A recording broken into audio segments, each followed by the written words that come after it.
सध्या बारामती नगर परिषदेची निवडणूक सुरू आहे आणि निवडणुकीच्या धामधुमीमध्ये सगळ्यात महत्त्वाचा प्रश्न जो गाजतोय तो आमराई परिसरातल्या घरांचा। आणि या संदर्भात बारामतीचे जे उमेदवार आहेत नवनाथ बल्लाळजी, त्यांनी एक मॅप तयार केलेला आहे, प्लॅनिंग तयार केलेलं आहे। हे आपण या ठिकाणी बघतोय की प्रतिभानगर असेल किंवा सुहासनगर असेल, या भागामध्ये जो घरांचा प्रकल्प होणार आहे त्याचं या ठिकाणी आपण छायाचित्र बघतोय किंवा डमी प्लॅन बघतोय। या ठिकाणी काळूरामजी चौधरी आहेत बसपाचे, त्यांनी 1 BHK फ्लॅट देण्याचं या निवडणुकीमध्ये आश्वासन दिलेलं आहे आणि त्याच पद्धतीचा प्लॅन जो आहे तो सध्या या ठिकाणी पाहायला मिळतोय। खरं तर हा प्लॅन पूर्वीच तयार केल्याचं नवनाथ बल्लाळजी सांगतायत। आपल्यासोबत स्वतः नवनाथजी बल्लाळ आहेत। काय सांगाल, हा प्लॅन तुम्ही कधी तयार केलेला आहात? सध्या निवडणुकीमध्ये 1 BHK फ्लॅटची स्कीम जी आहे ती जोरात असते। तसं पाहिलं तर हा प्लॅन आम्ही खूप पूर्वी एक कच्चा प्लॅन तयार केलेला आहे हा। आणि आदरणीय अजितदादा पवारांना आम्ही दाखवलं होतं की आपण त्या ठिकाणी जे आपली नगरपालिकेची जागा आहे प्रतिभानगर सुहासनगर या ठिकाणी अशा प्रकारचं त्या ठिकाणी घरकुल होऊ शकतं।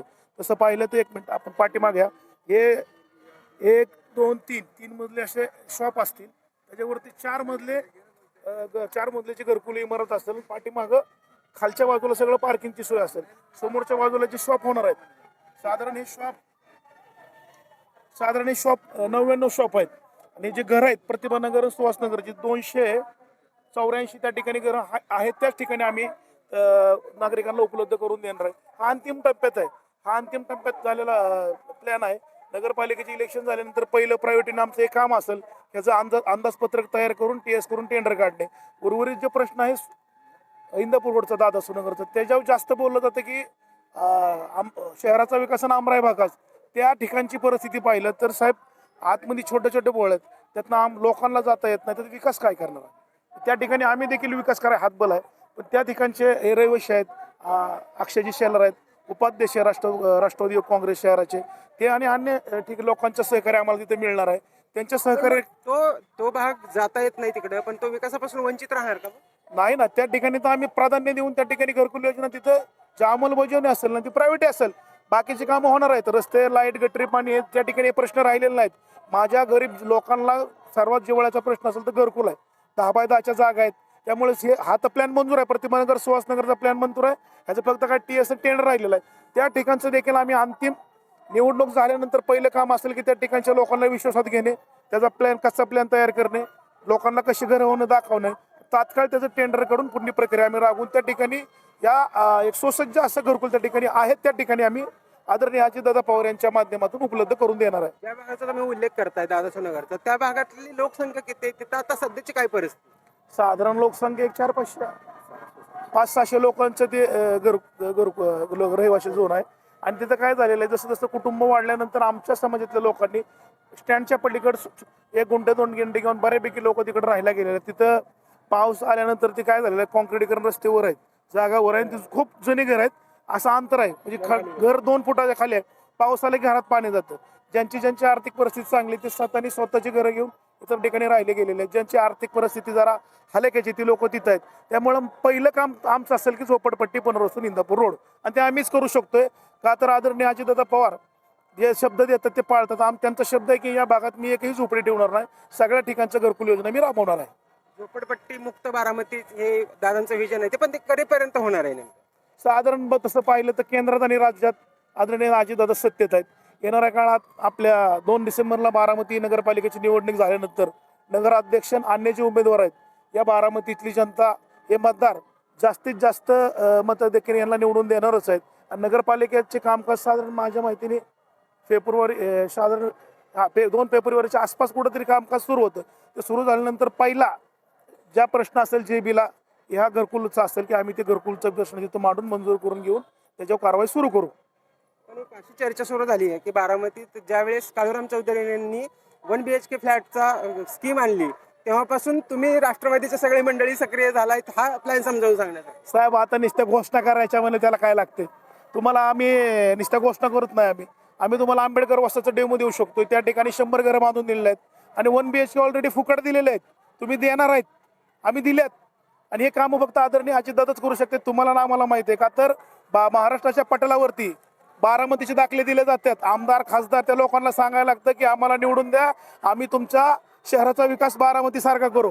हे तर ती सत्य आहे. आता काळूरामजी चौधरी आमचे सळवळे तर मित्र आहेत, फक्त त्यांना बोलायचंय, करायचं काहीच नाही. ते आम्ही करणार आहे, आदरणीय अजितदादा करणार आहे. आता नगरपालिकेचं बजेट आहे 55 कोटी रुपये. त्यात ते 1 लाख लोकांना वर्षाला 10,000 रुपये देणार आहेत. 1 लाख लोकांना फ्लॅट देणार आहे. ह्याचं बजेट किती होणार आहे? साधारण माझ्या माहितीने त्या लोकांना साधारण ह्यांनी प्रत्येक कुटुंबाला जर 10,000 रुपये दिले तर त्याचा अंदाजे निधी होतोय 100 कोटी. आणि नगरपालिकेचं उत्पन्न 55 कोटी. मग बाकीचे पैसे कुठून आणणार? बहीण मायावती जी मुख्यमंत्री पण आहेत युपीला, तिकडून आणले असते आहेत का? ते म्हणतायत की बडोदा बँकेकडे बारामती नगरपालिका परत गहाण ठेवणार, कारण त्यांनी दाखला दिलाय. ज्यावेळी चितळे समिती असेल, काटकर समिती असेल, त्यांनी त्यावेळेस जो घोटाळा झाला होता बारामती नगरपालिका बडोदा बँकेला गहाण ठेवली आहे, असं त्यांचं म्हणणं आहे. आता बारामती ही नगरपालिका घाण ठेवायची परिस्थिती आहे का? बारामतीचा कर होतो 55 कोटी आणि चालू वर्षाचं बजेट आहे 800 कोटी. 750 कोटी राज्याचे उपमुख्यमंत्री आदरणीय अजितदादा यांच्या प्रयत्नातनं विविध योजनेतनं बारामतीला मिळतात, अन्य ठिकाणी मिळत नाहीत. हा बारामती शहराचा नेता खमके विकास करणार आहे आणि या लोकांचा दादांवर विश्वास आहे. आता बोलाय काहीच लागत नाही, काय बी बोलून जमत नाही. तुम्ही 1 लाख लोकांना फ्लॅट देणार शक्य आहे? देणार कुठून? नगरपालिकेचं वार्षिक बजेट 55 कोटी आणि जवळजवळ जर 1 लाख लोकांना फ्लॅट द्यायचे झाले तर ते एका फ्लॅटची किंमत 10 लाख होती. 1 लाख फ्लॅटची किंमत झाली जवळजवळ 10,000 कोटी. आणणार कुठून? पैसे कुठून आणणार? बोलणं सोपं असतं, विकास करणं अवघड असतं. बोलाय काय लागत नाही, बोलाय काही बोलतील, पण विकास करण्याची धमक आदरणीय अजितदादा पवार यांच्यामध्ये आहे आणि तेच विकास करू शकतात. आणि त्यांच्या मार्गदर्शनाखाली सुहासनगर असेल, प्रतिभानगर असेल, इंदापूर रोड असेल, या ठिकाणचे पूर्वी कॉन्क्रिटीकरण, ड्रेनेज हे कामं झालेले आहेत. छोटी मोठी कामं राहतात, पण या ठिकाणचा प्रामुख्याने प्रश्न असेल तर घरकुलचा आहे. आणि ते राष्ट्रवादी काँग्रेस पक्षाचे नगरसेवक, नगराध्यक्ष आदरणीय दादा सोडू शकतात. त्या लोकांना खात्री आहे. येणाऱ्या 2 तारखेला ही सगळी जनता, मतदार भगिनी तिन्ही घड्याळ दाबून सगळ्यांना निवडून देणार आहेत. हा, नगरपालिकेत सत्ता आल्यानंतर किती दिवसात हा प्रश्न मार्गी लागेल, तुम्हाला काय वाटतंय? किती दिवसांमध्ये, किती वर्षांमध्ये हा प्रश्न? अतिशय चांगला प्रश्न आहे तुमचा. प्रतिभानगरचा प्लॅन तसं पाहिलं तर प्रतिभानगरची जागा मोजणी करून कप्रत नगरपालिकेच्या नाकावर झालेले आहे. त्यामुळे जागा हस्तांतराचा प्रश्न काय राहिलेला नाही. टेंडर तसं पाहिलं तर अंतिम हा आराखड्याला मंजूर देणे हा आम्ही रहिवाशांनी केलेला, किती आम्ही तिथले स्थानिक रहिवासी म्हणून आम्ही एक कच्चा प्लॅन आम्ही तयार केलेला आहे. ह्या पद्धतीने आम्ही तो प्लॅन तयार करून घेऊ. त्याचं इस्टिमेट टेंडर करायला वेळ लागणार नाही. राहिला विषय त्याचा बी, या दोन्ही योजना साधारण 4-5 वर्षाच्या कालामध्ये दोन्ही योजना पूर्ण होतील. मग तत्पूर्वी या लोकांचं हित, जिथं तुम्ही सांगताय जिथं गर्दी आहे तिथं लोकांना आता राहायला परिस्थिती नाही, ती लोक स्थलांतरित कुठं करणार? साधारण या ठिकाणी पलीकडे ओपन पेस आहेत, शासनाच्या काय जागा आहेत, त्या ठिकाणी आम्ही गच्चे पत्र्याचे शेड मारू, लाईट, पाणी, अन्य सुखसुविधा उपलब्ध करून देऊ. आम्ही वसाच्या वेळेस पूर्वी तसं केलेलं आहे ना. जळूच्या या ठिकाणी आम्ही त्या ठिकाणच्या 96 रहिवाशांना पत्र्याचे शेड, पिण्याचं पाणी, लाईट उपलब्ध करून दिले. त्या 2-4 वर्ष लोकांचे आमचे थोडेसे हाल झाले, पण आता ज्या घरातली लोक राहतात की ते त्यांना हे दादांची उपकार ते पुढच्या पिढी देखील आदरणीय दादांची उपकार असू शकत नाही. दादांनी पुढच्या 50 वर्षाचा विकास करून ठेवलेला आहे. तुम्ही पत्रकार म्हणून तुम्हालाही मान्य करायला लागेल. मग मला सांगा, आता बारामतीत प्रचाराच्या निमित्ताने फिरताय, कुठले प्रमुख मुद्दे जाणवतात जे सोडवणं बाकी आहे? सत्ता राष्ट्रवादीची आहे, पण अजून सोडवणं बाकी आहे. तसं पाहिलं तर 100% कामं केली तरी काही ना काही काम निघत असतं. आम्ही प्रभाग क्रमांक 14चे, मी स्वतः नवना सदाशिव बल्लाळ प्रभाग 14 ब मधून उभा आहेत. आमच्या स्वातीताई आप्पासाहेब आळवे हा प्रभाग 14 अ मधून उभा आहेत आणि नगराध्यक्ष पदाचे उमेदवार सचिन सदाशिव साते हे उभा आहेत. आम्हाला ह्या मतदारांमध्ये फिरताना जो प्रश्न प्रामुख्याने जाणवला ते झोपडपट्टी पुनर्वसनच आहे. पुनर्वसन केल्याशिवाय या 2 भागाचा विकास होऊ शकत नाही. सगळ्यात जास्त स्लम एरिया, झोपडपट्टी एरिया याच भागात आहे आणि दोन्ही उमेदवार दिलेले झोपडपट्टीतलेच आहेत, पण हे बाहेरचे नाहीत. आज वरच्या ठिकाणी प्रचार केला गेला, बाहेरचा उमेदवार इथला, माझा जन्मच इथला आहे, मी झोपडपट्टीतलाच आहे, मी मोठा झालेलो आहे, मी आंबेडकरी चळवळीतला कार्यकर्ता आहे, एकदम सर्वसामान्य कुटुंबातनं नगरसेवक पदापर्यंत, उपनगराध्यक्ष पदापर्यंत पोहोचलेलं आहे. त्यामुळे मला लोकांची जाण आहे आणि लोकांना माहिती आहे की नवनाथ बल्लाळ कामाचा माणूस आहे. रात्री अपरात्री कधी फोन होता, हॉस्पिटल असं की अन्य अडचणी, मी स्वतः तिथं जाऊन लोकांना मदत करत असतो. आपल्यासोबत या भागातल्या ताई उमेदवार आहेत. स्वातीताई, काय जाणवतंय? प्रचारासाठी फिरताय तुम्ही, काय जाणवतंय? कुठले मुद्दे तुम्हाला प्रामुख्याने जाणवतात? आमच्या प्रचाराला चांगला प्रतिसाद आहे, कारण आदरणीय दादांचं काम तसं बारामतीत चांगल्या प्रकारे आहे. आणि राहिला सवाल ह्या घरकुल योजनेचा, तर माझ्या मतदार बंधू भगिनींना मी एवढंच आवाहन करू की जेव्हा बल्लाळ मेंबर असतील किंवा मी आहे, पुढे जाऊन ह्या सर्वांचे प्रश्न आम्ही एका विचाराने सोडवू आणि कुणालाही तक्रारीची जागा देणार नाही. बस एवढं सांगणे. आणि 2 तारखेला घड्याळ चिन्हासमोरील 3ही बटणे दाबून आम्हा राष्ट्रवादी घड्याळाला भरपूर मतदान द्या. ओके. काय सांगाल तुम्ही? हा प्रश्न जो आहे तो या भागातला मूलभूत प्रश्न आहे. या निमित्तानं, या निवडणुकीच्या निमित्तानं हा प्रश्न चर्चेत आलाय पुन्हा एकदा. जर राष्ट्रवादी सत्ता आली तर सुटेल असं वाटतंय? 100% सुटेल. राष्ट्रवादीची सत्ता आल्यानंतर हा प्रश्न 100% सुटेल. कारण की नवनाथ बल्लाळ यांनी दिलेला शब्द आजपर्यंत, म्हणजे कसब्यामध्ये आमच्या समाज बांधवांना सभामंडपाचा शब्द दिला होता. गेले 25 वर्ष तो प्रश्न प्रलंबित होता. त्यांनी, बल्लाळ मेंबर यांनी एका वर्षामध्ये तो प्रश्न मार्गी लावलेला आहे. आणि मगाशी तुम्ही बोलताना दुसरा एक मुद्दा आदरणीय काळूराम चौधरी यांचा तुम्ही सांगितला की ते बडोदा बँकेकडे गहाण ठेवून वगैरे देऊ असं म्हणतात. तर मला जनतेला एवढंच विचारायचं की आपलं घर, नगरपालिका म्हणजे आपल्या विकासासाठीचं जे घर आहे, ते घर गहाण ठेवणाऱ्याला आपण मतदान देऊ का? दादा स्वतः महाराष्ट्राच्या इतर फंडातून निधी आणून बारामतीचा विकास करतात, त्यांना आपण मताधिक्य द्यायचं? आपलं घर गहाण ठेवणाऱ्याला आपण मताधिक्य न देता बारामतीच्या विकासासाठी जो झटतोय, जो सकाळी पहाटेपासून आदरणीय दादा राबतात, दादांच्या बरोबर सचिन शेठ राबतात, इतर नगरसेवक राबतात, त्यांना मोठ्या मताधिक्याने आपण बारामतीच्या जनतेने, सुज्ञ नागरिकांनी मोठ्या मताधिक्याने निवडून देऊन आदरणीय दादांचे हात बळकट केले तर बारामतीमध्ये कोणताही प्रश्न प्रलंबित राहणार नाही. काळूराम चौधरी असं म्हणतायत की यापूर्वी बारामती नगरपालिका बडोदा बँकेकडे गहाण ठेवली होती राष्ट्रवादीनं. त्याचं काय? ठेवली असेल की ठेवली असेल नसेल तो भाग मला माहित नाहीये.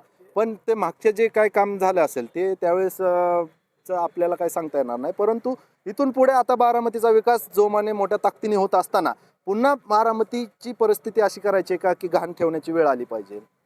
तुम्ही काहीतरी म्हणताय? तुम्ही आत्ताचे प्रश्न उपलब्ध केला. काळूराम चौधरी आमचा चळवळीचा मित्र आहे. नगरपालिकेची निवडणूक ही 2 तारखेला मतदान आहे, 3 तारखेला संपणार आहे. आणि या पुढच्या काळात देखील काळूराम चौधरी असेल, आम्ही असेल, आंबेडकरी चळवळीत आम्ही खांद्याला खांदा लावून काम करणार आहे. आता घाण ठेवली कारण आहे का? तुमच्याकडे दाखवा. तुम्हाला फक्त बोलायचंय, आरोप करायचे आहेत. तुम्ही पुराव्यासहित आरोपी करा ना, आम्ही तुमचे मुद्दे सगळे खोडून काढू. तुम्हाला आम्ही जे तुम्ही म्हणताय नगरपालिका बडोदा बँकेला घाण ठेवली कारण ना मध्ये, पण घाण ठेवायची वेळच येणार नाही. बजेट 55 कोटी, दादा देतात 850 कोटी. दादा इथला नेता खम काय नाही, घाण ठेवायची काय गरज आहे? तेव्हा तुम्ही आम्हाला करारनामा दाखवा. काय बी नुसते आरोप करून आता काळूराम चौधरी बोलायला तुम्हाला काय, कोणालाच ऐकणार नाही, बोलण्यात त्यांचा हात धरणार नाही. पण बोलत असताना पुराव्यासहित त्यांनी बोलावं, आमची त्यांना एवढीच विनंती आहे. आपण परत विकासाच्या मुद्द्याकडे येऊ.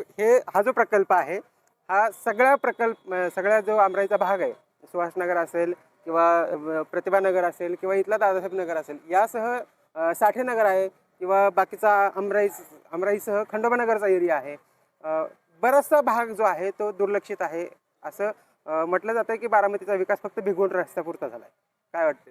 आता विरोधकाला काहीतरी मुद्दे उकरून काढायचे. भिगवण रस्त्याचा विकास झाला ना, कोण नाही करते. आज भिगवण रस्त्याच्या विकासाबरोबर बाकीचे जे विकास झालेले आहेत, आज भिगवण रस्ता असेल, नीरा कॅनल असेल, गरुडबाग असेल, या ठिकाणी तालुक्यातील इतर तालुक्यातले लोक आल्यानंतर तिथं फॉरेनचा फील येतोय. हा दादांमुळे येतो ना. आज तिथं परिस्थिती पाहिली होती आपण, गरुडबागेच्या ठिकाणी पूर्वी ती नीरा कॅनेलची जागा असताना काय झाडं, कुठली निर्गिलीची झाडं होती, काय परिस्थिती होती, काय चिखल, किती घाण. आज त्या ठिकाणी गेल्यानंतर पूर्वीच्या नीरा कॅनेलनं आत्ताचा निघाल, हा काय आपला आदरणीय अजितदादाने केलेला आहे. विकासाच्या मुद्द्यावर बोलायचं झालं तर सुहासनगरचं घरकुल 2013ला आम्ही लोकार्पण केलं. त्यावेळेस माझी पत्नी नगरसेविका होती. आंबेडकर वसाहतचं आम्ही लोकार्पण केलं. आत्ता दुर्गा थिएटर सर्व नंबर 220 या ठिकाणी घरकुलचं काम चालू आहे. साठेनगरचा पूर्वी मी नगरसेवक होतो, तिथली अडचण वेगळी आहे. त्यातली निम्मे घर आहेत ती सोसायटीचे आहेत, निम्मे ते अतिक्रमणाचे आहेत. ते लोकांचं एक मन झालं तर ते सुद्धा दादा सोडवायला दादांची तयारी आहे. फक्त त्या लोकांनी बसून म्हणायचं पाहिजे की आमचे घरकुल मार्गी लावा. लोकांना फक्त बोलायचंय. लोक म्हणतात 5 विकास कामं सांगा, आम्ही तुम्हाला 50 सांगतो. चर्चेला बसा, 50 विकास कामं सांगू शकतो आम्ही तुम्हाला, एक नाही. आज प्रांत ऑफिस समोर जे यशवंतराव मुक्त विद्यापीठ ग्रंथालय होते, त्या ग्रंथालयात जे मुलांना फायदा कुठला होणार आहे? माझ्या अमराई भागातली जी मुलं आहेत, ते मागासवर्ग मुलं आहेत, जे परीक्षा तयारीची हे जे करणार, UPSC MPSC असेल, स्पर्धा परीक्षा असेल, या लोकांना तिथं फायदा होणार. तिथं लोक बाहेरचे येणार आहेत का? अमराईच्या समोर ही दादांमुळेच मिळालं ना. पोलीस स्टेशन आहे, प्रांत ऑफिस आहे, सेंट्रल पार्क आहे, किती तुम्हाला सांगू शकतो. इकडं वसंतराव पवार शॉपिंग सेंटर आहे, इकडं मंडईचं शॉपिंग सेंटर आहे. अजून असे अनेक कामं चालू आहेत. विरोधक म्हणतात 5 कामं दाखवा, आम्ही 50 दाखवू ना, ठामपणे दाखवू. आम्हाला फक्त बोलायचं नाही, आम्हाला विकास करायचा आहे. दादांनी जे विकासाची गती पुढं चालवलेले ते आम्हाला दादानी शहराची गती पुढं चालवलेली आहे, आम्हाला प्रभागाची गती पुढे न्यायची आहे दादांच्या माध्यमातून. हे फक्त दादाच करू शकतात. आणि येणाऱ्या काळात हा भागात प्रागभाग 14मध्ये स्लम एरिया भरपूर आहे, जनता हुशार आहे, त्यांना माहिती आहे की आंबेडकर चळवळीतला कार्यकर्ता नवनाथ बालदाळ प्रामाणिक आहे, तो आपल्याला कधीच फसवणार नाही. येणाऱ्या काळात तुम्ही पत्रकार म्हणून मी तुम्हाला एक शब्द देतो की दोन्ही ठिकाणच्या घरकुलचा प्रश्न पुढच्या पंचवार्षिकच्या आतमध्ये ठामपणे सुटलेला असेल. 3 डिसेंबरला काय निकाल आहे? 100% गुलाल आमचाच आहे, घासून बिसून नाही. राष्ट्रवादीचे जेवढे नगरसेवक आहेत, नगराध्यक्ष आहेत, दादांनी जो पुढच्या 50 वर्षाचा विकास करून ठेवलेला आहे त्याच्यावरती घासून नाही तर ठासून येणार आहेत. तुम्ही काय बी चर्चा करा विरोधकांनी. खूप खूप धन्यवाद. होते नवनाथजी बल्लाळ. त्यांनी सांगितलेलं आहे की येत्या 3 डिसेंबरला राष्ट्रवादी काँग्रेसचे उमेदवार घासून नाही तर ठासून येणार आहेत. फक्त अपेक्षा एवढीच आहे, ज्या बारामतीच्या विकासाचा फॉरेनचा फील अनुभवत आहेत बारामतीतले किंवा बारामतीच्या बाहेरचे लोक, तोच फील जो आहे तो येत्या पंचवार्षिक निवडणूक झाल्यानंतर आता जी 5 वर्षाची सत्ता असेल त्यामध्ये या सुहासनगर असेल, प्रतिभानगर असेल किंवा इतर स्लम एरिया आहे दादासोनगर, त्या भागातला जो विकास आहे त्या विकासाला देखील फॉरेनचा फील मिळावा. धन्यवाद.